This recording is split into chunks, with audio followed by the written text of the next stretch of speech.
Dans cette vidéo, je vais vous montrer comment utiliser un réfractomètre pour mesurer le taux de sucre qui est dans un liquide, un kombucha, un kéfir, un cidre, whatever. Donc c'est vraiment très simple cet appareil-là. Ça mesure la réfraction d'un liquide, donc ça va sortir un résultat en Brix, ce qui veut dire un pourcentage de sucre. Concrètement, il y a 3 petits équipements à l'intérieur, en plus du manuel qui est caché en dessous. On a une petite pipette qui permet de placer le liquide sur le réfractomètre et on a un petit tournevis. Le petit tournevis sert à calibrer le réfractomètre. Ce qu'on veut, c'est que notre réfractomètre, quand c'est dans de l'eau, sans sucre en fait, ça soit à 0. Donc, pour calibrer, c'est très simple. Vous le trempez, votre réfractomètre, dans l'eau, vous vous assurez qu'il n'y a plus de bulles d'air. Il peut y en avoir une petite, mais essayez de faire en sorte que ça soit vraiment recouvert de liquide à l'intérieur. Ensuite, vous mettez votre réfractomètre à votre œil nu, à la lumière, et là, vous pouvez le régler, tourner un petit peu dans un sens ou dans l'autre, jusqu'à ce que vous arriviez au niveau du 0. Et voilà, votre réfractomètre est calibré.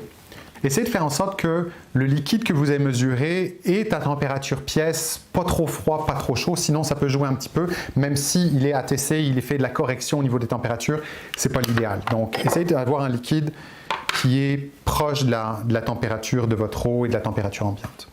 Une fois que c'est fait, là, il y a 2 techniques. Soit on utilise la petite pipette, donc on ouvre ce petit clapet, on prend une petite pipette, on prend un petit peu de liquide qu'on pose sur le dessus, mais ça ne marche pas tout le temps bien parce qu'en fait le liquide s'en va. Il tombe un petit peu. Mais vous pouvez essayer quand même. Tac. Et là, vous le posez. Et comme tout à l'heure, le but c'est qu'il n'y ait pas de bulle d'air et qu'on voit vraiment bien le liquide.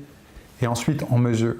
L'autre technique que moi je préfère, c'est tout simplement, après avoir bien rincé votre réfractomètre, c'est très important.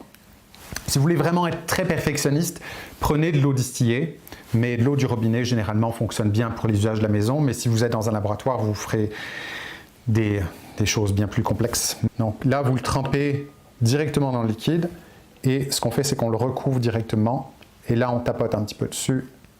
Au besoin, on recommence si ce n'est pas parfait. Là, c'est vraiment parfait, il n'y a plus aucune bulle d'air. Et là, on peut regarder et on peut lire notre niveau. Vous allez voir, ça montre exactement, avec une ligne bleue, le taux de sucre à l'intérieur. C'est vraiment très facile. Après ça, vous rincez bien votre réfractomètre. Avant de le ranger, je vais le rincer avec de l'eau propre. Et ensuite, c'est tout.